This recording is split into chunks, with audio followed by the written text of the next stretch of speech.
Hello everyone and welcome to the Primary Sabbath School Review for April 25. My name is Rich Aguilera and I'm so excited that you've joined me again for another review. Sorry again that we're still all kind of stuck at home, but I think we're getting there. A little at a time, we're getting closer, and soon we will be able to go back to normal life. Hopefully you guys have been checking out your Sabbath School lesson throughout the week. You can always remember to download a copy of it at gracelink.net/primary.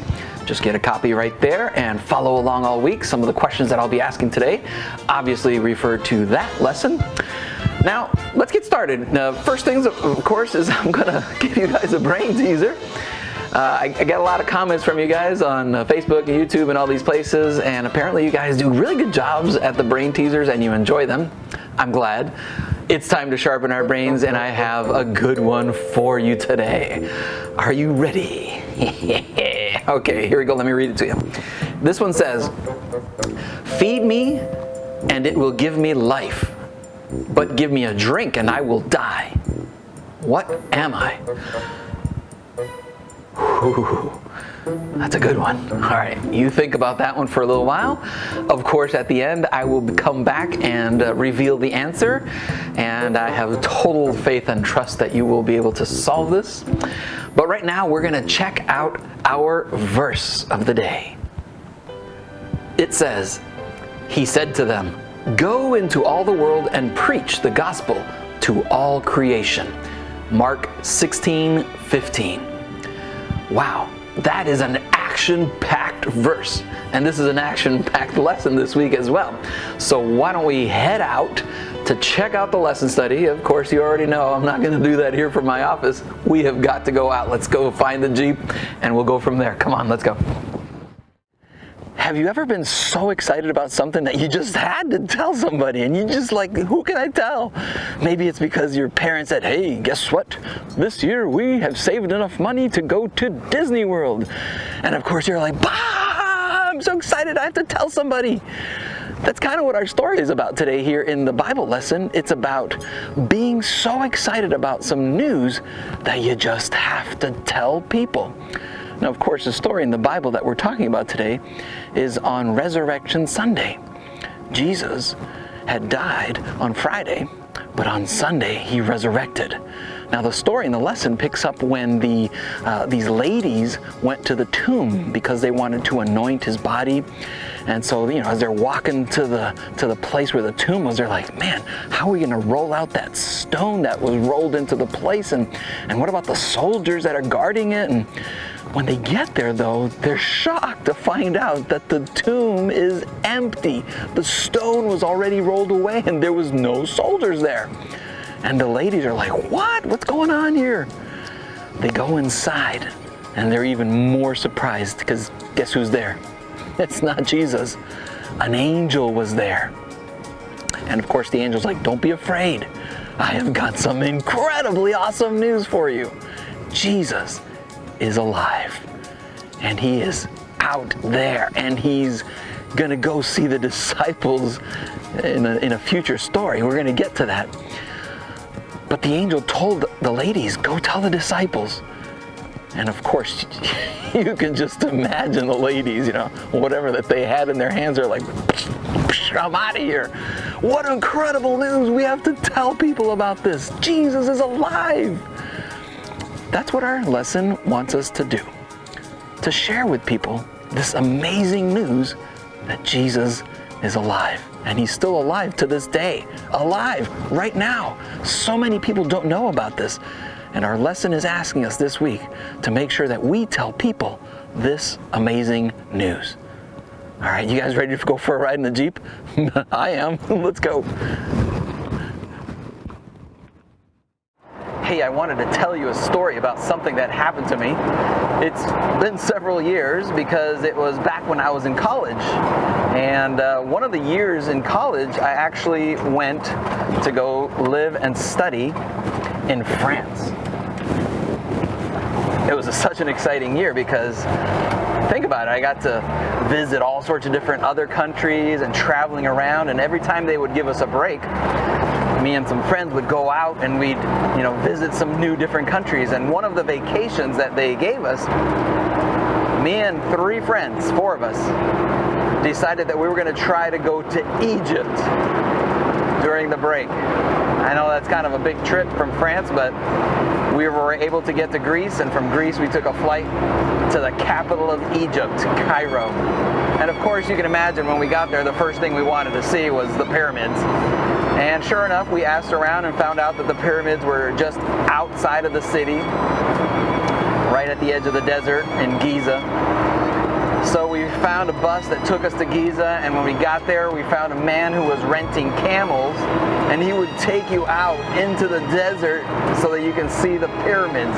And of course, we told him, oh, we'd love to see that angle from the back, which is a famous picture that everybody sees, the 3 big pyramids and then the little 3 one in the front there. So, we paid the man and he took us out. 4 of us on camels, and our guide, the Egyptian man, was in the front, leading the way on his little donkey. And we had been going for like an hour at least. We were way out into the desert when all of a sudden in the distance we saw this person all by themselves out there. We're like, oh man, what is he doing out here? Is he lost? It was an elderly man with a donkey, because he was coming right towards us. Soon enough, we found out what was going on. He arrived to where we were, and he started talking to our guide, right? And they were talking in Arabic, of course, and we didn't understand any of it. They were just, or something like that. Finally, the little man who was with the donkey came over to where we were, and he started talking to us. But we didn't know what he was saying because we don't speak Arabic. So finally he was pointing at his bag, and he was talking about his bag. He had something in his bag. We figured out that he was trying to sell us something. So we still didn't understand what he was trying to sell us. So he finally decided to put his hand in the bag and show us what he was selling. And I'll never forget what he pulled out. He pulled out a bottle of Coca-Cola products. And we're like, what? What is he doing in the middle of the desert all by himself, selling soft drinks? Selling pop? I thought that was the strangest thing. And the weird thing is it was cold. And it got me thinking, wow, Coca-Cola is a pretty huge company, and they sell all sorts of drinks all over the world. But let me ask you this. Is Coca-Cola doing a pretty good job telling the whole world about their product? It made me think, because Jesus tells us in our lesson today that he wants us to tell the whole world about some amazing news, that Jesus is alive, and we have been asked to go and tell the whole world this amazing news. All right, you know what? It's time for us to check in with Dusty and Feather. Ladies and gentlemen, boys and girls, fish, birds, and mammals, as long as you are breathing, you've come to the right place. It's time for the Dusty and Feather Show! Hello, everyone! Hi, everyone! We're so excited to see you today. Oh, yes, we are. We have been waiting all week, and I'm so excited. Feather, what kind of animal are we going to be talking about today with the kids? Dusty, look at that nice bird over there. Feather, why are you trying to change the subject? Change the subject? What are you talking about, Dusty? Oh, look, the sky is above us. How cool is that? Feather, it's not working. Why don't you want to tell me what kind of animal we're going to be talking about today? Oh, okay, Dusty. I'll tell you, but you better sit down. Sit down? We don't even have legs, Feather. Oh yeah, that's true. Okay, I'll tell you, but you're not gonna like it. Feather, are you telling me that today we're gonna be talking about frogs? Yes, Dusty. We're gonna be talking about frogs. Oh. Dusty, are you okay? Yes, I'm fine. Just a little shocked. That's okay. It's understandable. You don't like frogs. I tell you that we're going to talk about frogs. You pass out. It's all quite normal. Really? Thanks, Feather. I've never had anyone call me normal before. I'm feeling better already. Well, I'm glad to hear that, Dusty. But why do we have to talk about frogs? Well, it's not just all frogs. We want to talk specifically to the kids about wood frogs. Wood frogs? Why those in particular? Well, because they have one of the most extreme winter hibernation features in the world. See, look, here's a picture of one of them. Huh, that's interesting. So, we're talking about hibernation? Like taking a ginormous nap through winter? Yep, and these guys are extreme. Really? Why? What do they do?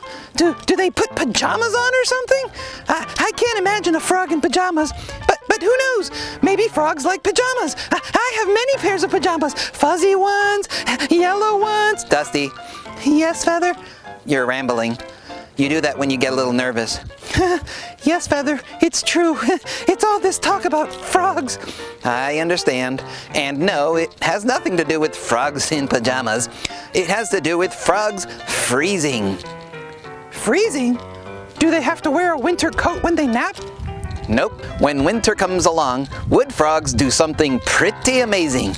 They burrow under a log or under some leaves, and then they simply freeze solid, like a rock. Dusty? The frog freezes completely solid? Is that possible? Does it even survive? Yep. That's the amazing thing about the way God created wood frogs. They can freeze solid all winter. No breathing, no blood pumping, solid. And then when spring rolls around, they just thaw out, and their heart begins to pump blood again, and they come back to life. That's incredible, Feather. I've never heard of that before. Wow. They are. And what's more amazing is that I just said frogs are amazing. That is amazing too, Dusty. Good job. Wow. I think this is so cool. I want to go tell all my friends about this. You know, that's exactly what we're talking about today. When Jesus resurrected and came back to life, this was amazing, incredible news. That's true, Feather. Just the same, God wants us to go and tell all our friends about Jesus' resurrection. Got it, Feather. Now I'm going to go tell all my friends two amazing things. Jesus' resurrection and wood frogs. Okay, sounds good. You know what? I think I'll go help you. Bye, everyone. Bye! Hey, thank you, Dusty and Feather. Humorous as always, but right on point. I'm actually standing right in front of this place here where there's antennas, and you can see they're really tall. The only reason I'm here is because it's a reminder of what these antennas do, right? They are to communicate to people, whether it's television or radio or telephone. Again, kind of what we're supposed to be doing, communicating to the world. All right, next item of business we need to take care of is our game show. Yes, it's time for game show. Hopefully you've been paying attention. I'm going to ask you 5 questions now. Let's see if you can answer all 5 correctly. Of course, I think you can.